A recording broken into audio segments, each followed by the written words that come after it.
सुमन, स्वागत है आपका। हाँ जी, नमस्कार मैडम। नमस्कार। हाँ जी मैडम, मुझे पूछना था कि जो मेरे जेठानी हैं उनको शुगर है काफी साल से। हाँ तो वो इंसुलिन ले रही हैं। तो जी। मैडम, हाँ जी, तो उनके लिए क्या कोई दवाई हो सकती है? और वो ये पूछना चाहती हैं, जैसे ये जैतून का सिरका है, हाँ तो अगर वो ये ले तो उनको एलर्जी भी है, मतलब खुजली वगैरह या जो भी कुछ है, ब्लड क्रॉसिंग है, जी। तो मतलब वो ये खट्टी चीजों से तो खुजली हो जाती है। तो एज क्या है उनकी? उनकी एज है 60 ईयर, 60 साल। 60।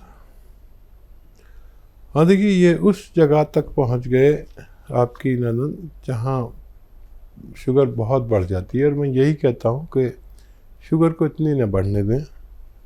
और जब किसी सूरत काम नहीं चलता तो इंसुलिन इंजेक्शन लगवाने पड़ते हैं और रोज़ खुद ही लगाने पड़ते हैं। तो उससे कभी कम हो जाती है, कभी ज़्यादा हो जाती है। जो भी शुगर के पेशेंट हैं उन्हें अपना 2-3 ख्याल रखें तो फिर शुगर उनकी स्थिर रहती है। देखिए, एक तो 5 बार गर्म पानी पीना ज़रूरी है शुगर पेशेंट को, और जो उनकी खुराक है उसमें से आधी कर दें। जैसे 4 रोटी खाते हैं तो 2 रोटी खाएं, चाहे फिर 2-3 घंटे बाद फिर 2 रोटी खा लें। आपकी रोटी तो 4 पूरी हो जाएंगी लेकिन शुगर नहीं बढ़ेगी। गर्म पानी से भी शुगर कम होती है। 1 घंटा पैदल चलना भी ज़रूरी है धूप में। अगर चल नहीं सकते तो बैठे धूप में, 1 घंटा ज़रूर बैठें। इससे शुगर बहुत कंट्रोल होती है। शुगर कंट्रोल होती है कम खाने से। अच्छा, शुगर कंट्रोल होती है दवाओं से, और शुगर को स्थिर रख सकता है जैतून का सिरका। ये आपको पूरा फ़ायदा नहीं दे सकता, आपको वही दवा खानी पड़ेगी, लेकिन उससे हम जो हम इंजेक्शन लेते हैं ना, उससे टैबलेट पर आ सकते हैं।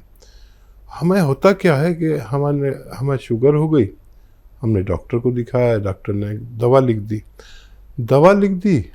अब कुछ दिन बाद फिर मालूम हुआ शुगर फिर बढ़ने लगी। हम डॉक्टर के पास गए तो उसने उसकी और दवा बढ़ा दी।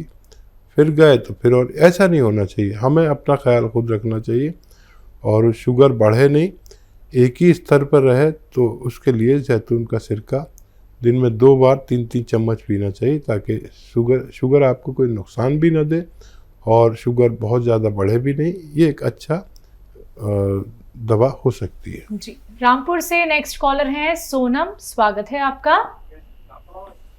Hello hello hello. हेलो, अस्सलाम वालेकुम। जी वालेकुम वालेकुम सलाम। सर, मेरी प्रॉब्लम ये है कि मेरी स्किन पे पिगमेंटेशन हो गए। जब से टाइफाइड हुआ तब से मैं जो टाइफाइड का इलाज भी किया, उसके बाद बाल भी बहुत झड़ने लगे, बुखार भी रहता है, हड्डियों में दर्द रहता है। एज मेरी 22। हाँ देखिए सोनम जी, जिनको भी टाइफाइड होता है, तो टाइफाइड होता तो हमारे आंतों का इन्फेक्शन होता है, लेकिन इसकी निशानी यह है कि हमारे बाल गिरने लगते हैं। टाइफाइड का इलाज कराने के बाद फिर हमें एक टेस्ट कराना चाहिए कि हमारा टाइफाइड बाकी तो नहीं है, और इसका असर तकरीबन 3 महीने में आदमी नॉर्मल होता है। अब इसके नुकसानात रह जाते हैं। जो दवाएं हम खाते हैं काफ़ी तेज़ होती हैं टाइफाइड की, तो उसके नुकसानात दूर करने के लिए और बालों को फिर से ग्रोथ करने के लिए एक नुस्खा भी है, और वो बड़ा अच्छा है, लेकिन समझना बहुत ज़रूरी है। एक आता है गोंद मोरिंगा सफ़ेद। ये असली लें, सफ़ेद वाला ही लें, और आधा ग्राम पानी में या नारियल पानी में मिलाकर, नारियल पानी में बेस्ट है, आधा ग्राम दिन में 1 बार पी लिया करें। अच्छे हालात हैं तो 2 बार भी ले सकते हैं। इससे आप पहले जैसी थी, आपका ऐसा होना मुमकिन है। बिल्कुल। हकीम साहब, इनका ये भी सवाल था कि इनके चेहरे पे झाइयाँ हो गई हैं। हाँ, ये उन सब के लिए है। मैं अक्सर एक नुस्खा बताता हूँ तो उसके 4-5 इलाज होते हैं। लेकिन 22 साल की उम्र में? अरे टाइफाइड तो 5 साल के 3 साल के बच्चे को हो जाता है जी। और फिर उसे यही तकलीफ़ें होनी पड़ती हैं। ऐसे बच्चे जो बता भी नहीं सकते मुझे कहाँ प्रॉब्लम है, बिल्कुल। ये सब माँ बाप देखते हैं, डॉक्टर देखता है तकलीफ देख के, क्योंकि पेट में बड़ी अजीब हालत हो जाती है, भूख लगती नहीं, उल्टी सी आती है, पेट टाइट हो जाता है, लैट्रिन होना बंद हो जाती है। फिर टेस्ट कराने से पता चलता है कि आंतों का इन्फेक्शन है। उसमें हमारे बाल भी इम्प्रेस होते हैं, पूरी बॉडी इम्प्रेस होती है, चेहरे पर भी रौनक नहीं रहती। चलिए, नेक्स्ट कॉलर है नेहा कुरुक्षेत्र से, स्वागत है आपका। हेलो। हाँ जी।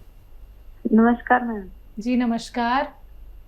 मैंने पहले ना अपने बच्चे के लिए कॉल किया था। हाँ। उसके पैर के लिए कि उसके पैर बहुत ठंडे रहते हैं। हाँ। लिए कॉल किया था तो डॉक्टर साहब ने बोला था कि ये रिसोडा, पीपली और 2 चीजें और बताई थी, अलसी और एक और ये बताया था उन्नाव। तो ये पूछना था मैम कि जो रिसोडे में वो होती है ना, गुठली होती है, अभी निकालनी है या नहीं? ठीक है। और एक सवाल हो रहा है सर, मेरे बेटे के जो पाँव ठंडे रहते हैं ना, तो कभी कभी उन पे दाने भी हो जाते हैं पाँव पे। ठीक है। बारीक बारीक से दाने हो जाते हैं और बिल्कुल ही। कितना बड़ा है बच्चा? 7 साल का है सर। 7 साल का। अच्छा देखिए, लिसोड़े के ऊपर बीज तो निकाल दें, लिसोड़े का भी और उन्नाव का भी, और फिर अलसी है और पीपले हैं, किचन में आपके पीपले हैं, वो सिर्फ 30 ग्राम ही डालें, गलती ना करें। ये 100 ग्राम और पीपले 30 ग्राम, इसको पाउडर बनाएं और सिर्फ आधा ग्राम दे सकते हैं इनको। सॉरी, आधा ग्राम नहीं, आधा चम्मच। बड़ों के लिए 1 चम्मच है, बच्चों के लिए आधा चम्मच। अच्छा, इन सबको आप शहद में भी मिला सकते हैं, हनी में डाल सकते हैं, इससे 2 गुने हनी में। तो ये सब उसको मैं एक खाने लायक हो जाता है, बच्चे मतलब मीठी चीज़ खा सकते हैं। तो फिर ये आधा चम्मच बच्चे को दें और बच्चे में इम्यूनिटी वापस आ जाएगी और ताकत आ जाएगी, पैर भी ठीक हो जाएंगे, दाने भी ठीक होने चाहिए। इम्यूनिटी अजीब व गरीब चीज़ है, ये सारी बीमारियों को हर लेती है।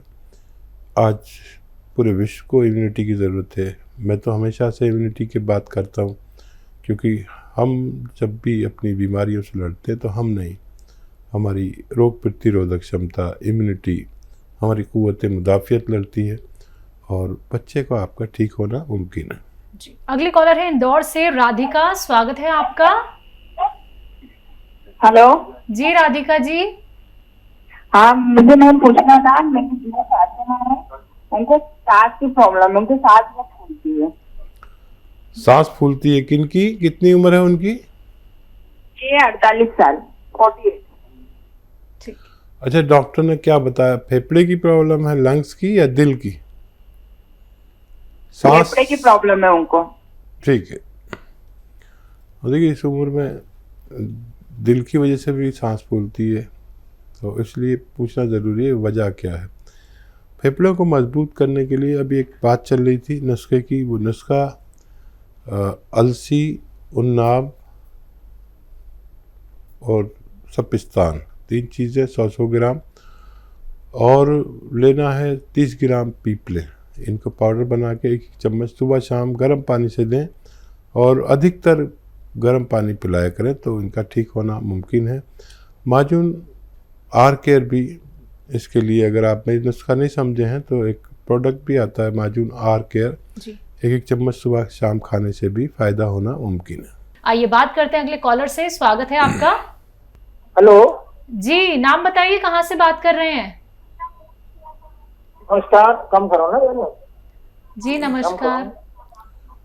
आगरा से निहाल सिंह। जी निहाल जी, आपका सवाल क्या है? जी सर। सवाल जी बताइए, सवाल बताइए निहाल भाई, बताइए सवाल। हाँ सर, मेरे सर ये जाड़ों में स्किन जो है खुश्क हो जाती है, रूखी रूखी हो जाती है। जी जी, और बताइए, और कुछ बताना चाह रहे हैं? ठीक है, बेहतर है, बेहतर है। अच्छा देखिए निहाल भाई, जाड़ों में हर किसी की स्किन खुश्क होती है और स्किन के लिए हम सबको ही ऑयलिंग करनी पड़ती है जब ज़्यादा खुश्क हो जाती है। और अगर आपको बहुत ज़्यादा विशेष खुश्की है तो फिर मैं नुस्खा भी बता देता हूँ। एक आता है गौन मोरिंगा सफ़ेद, ये आधा ग्राम पानी में डाल के रोज़ाना पी लिया करिए। और लेकिन याद रखें कि सबकी होती है, अगर बहुत विशेष स्किन आपको प्रॉब्लम कर रही है तो आप इसे ले सकते हैं एक बार रोज़ाना, बस आधा ग्राम सफ़ेद गौन मोरिंगा। जी, सविता है महाराष्ट्र से अगली कॉलर, स्वागत है आपका। नमस्कार मैडम। नमस्कार। नमस्कार सर। आदाब, जय हिंद। बताइए क्या सवाल है? मुझे बवासीर है सर। जी जी बेटा, कौन सी वाली है? ये खूनी है या बादी है? खूनी है, खून आता है। कितनी उम्र है बच्चा? 30 साल। अच्छा देखिए, लिख लीजिए आप नुस्खा। ये बड़ी जालिम मर्ज है ये, और बच्चियों को ये नहीं होना चाहिए। कुछ आप गलती करते हैं, ऐसा कुछ खाते हैं जिससे आपका कब्ज हो जाता है, तो उससे परहेज़ करें। और लाजवंती, रसवंती, कत्था सफ़ेद, गौन मोरिंगा सफ़ेद, याद रखें। लाजवंती, रसवंती, गौन मोरिंगा सफ़ेद, कत्था सफ़ेद, ये सब 100-100 ग्राम लेकर पाउडर बनाएं और तकरीबन आधा चम्मच या उससे कम दिन में एक बार या 2 बार पानी से लिया करें और कब्ज़ ना होने दें। तो ये नुस्खा ख़त्म होते होते आपको पूरा फ़ायदा मुमकिन होगा। अगले कॉलर हैं माधु राम जी राजस्थान से, स्वागत है आपका। हाँ नमस्कार सर। नमस्कार, हाँ 3 साल बोलिए। हेलो। माधव जी बताइए क्या सवाल है? हाँ नमस्कार सर, मैं मालूराम बोल रहा हूँ। मेरी उम्र है 40 साल। ठीक है जी। और मेरा वजन काफी कम है, 48 किलो है। मेरे 2-3 साल से हार्ट की प्रॉब्लम चलती है। तो मेरे 1-2 गोली चलते हैं, 2 गोली शाम का, 2 गोली सुबह। हाँ तो मेरे जी सर, अब मेरे कमजोरी कोई 12 दवाई बताओ, ताकत आ रही और वजन बढ़ बात। ठीक है। अच्छा देखिए, वो आप लेते रहें, जो दवा लेते हैं उन्हें छोड़िए नहीं। और एक आता है जैतून का सिरका, वो 3 चम्मच सुबह, 3 चम्मच शाम पानी में मिलाकर छोटे चाय के चम्मच पी लिया करें और बहुत जल्दी आपको फ़ायदा शुरू हो जाएगा। और हार्ट का, दिमाग का और कब्ज़ का, एसिडिटी का, लीवर का, किडनी का बड़ा ख्याल रखता है ये। छोटे चाय के चम्मच 3-3 रोज़ाना पानी में मिलाकर 2 बार खाने के पश्चात लेना आपके लिए बेहतर है। तो देखिए माधुराम जी, छोटा सा नुस्खा आप अपना लीजिएगा, आपको बहुत आराम मिलेगा। बाकी अगर आप कुछ चीज़ लिखने में चूक गए हैं या फिर लिख नहीं पाए, समझ नहीं पाए हैं, तो उसके लिए आप हेल्पलाइन नंबर पे बात कर सकते हैं। दर्शकों, अगर आप लोगों को मार्केट में रॉ मटेरियल नहीं मिल पाता है तो आप उसके लिए भी हकीम साहब की कंपनी से मंगवा सकते हैं हेल्पलाइन नंबर पर कॉन्टैक्ट करके। अतिया हब्स एक ब्रांडेड कंपनी है, 500 से भी ज़्यादा फ्रेंचाइजी इसकी देश भर में है, जिसके फाउंडर, प्रमोटर, रिसर्चर हैं हकीम सुलेमान खान साहब, जो लाइव आप सभी के साथ जुड़े हुए हैं। चलिए बात करते हैं अगले कॉलर से, स्वागत है आपका। हेलो जी बलवीर जी, कहां से बात कर रहे हैं? हाँ, कहां से बात कर रहे हैं? और टीवी का वॉल्यूम प्लीज कम कर दीजिए। एमपी से बात रहे हैं। टीवी का वॉल्यूम कम कीजिए सबसे पहले तो। हाँ कर दिया। चलिए सवाल करिए। एमपी से बात कर रहा हूँ दीदी मैं। ठीक है, सवाल क्या है आपका? सवाल मैडम ये है, मेरे गला सूखता है अधिक करके, पानी की टपी लगती है। गला सूखता है जी। उम्र क्या है आपकी? मैडम मैं गुना से बात कर रहा हूँ, गुना एमपी। उम्र क्या है आपकी? उम्र मेरी है 30-32 साल। जी ठीक है। अच्छा देखिए, इसके लिए आप एक नुस्खा बना लें। और देखिए, एक तो मेथी, मेथी का दाना 100 ग्राम लें, मेथी, और 200 ग्राम अलसी। 100 ग्राम मेथी का दाना, 100 ग्राम अलसी का दाना, और 100 ग्राम आपको लेना है गौन मोरिंगा सफ़ेद, और 100 ग्राम आपको लेना है धनिया का दाना। इन सबको पाउडर बनाएं और आधा चम्मच सुबह, आधा चम्मच शाम गर्म पानी से लिया करें। आपकी परेशानी ठीक होना मुमकिन है। जी।